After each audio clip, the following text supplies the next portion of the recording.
नाज़रीन, ख़बर शामिल करते हैं गुजरात से। ज़मींदारा कॉलेज गुजरात में स्पोर्ट्स गाला के मौका पर शर्जील असद भट्ट ने रस्सा कशी में कप्तानी के फ़राइज़ सरअंजाम देते हुए फ़ाइनल में यूनिवर्सिटी के लड़कों को भी बेबस कर दिया और नेज़ा थ्रो में तीसरी पोजीशन हासिल की।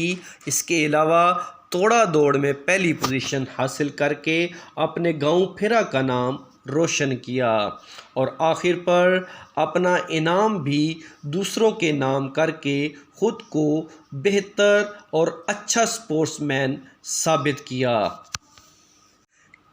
कैमरामैन हसन के साथ वकार हैदर चौहान, गुजरात।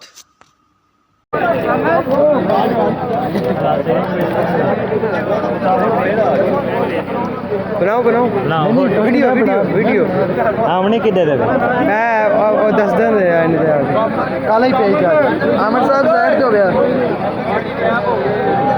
हमारे कॉलेज का वो तमाम अमला जिन्होंने इस ग्राउंड को खूबसूरत बनाया, सजाया, वो भी हमारी तालियों का मुस्तहिक हैं। उनके लिए भी भरपूर तालियां। कॉलेज का सारा अमला जिन्होंने बड़ी मेहनत के साथ इस ग्राउंड को खूबसूरत बनाया और सजाया।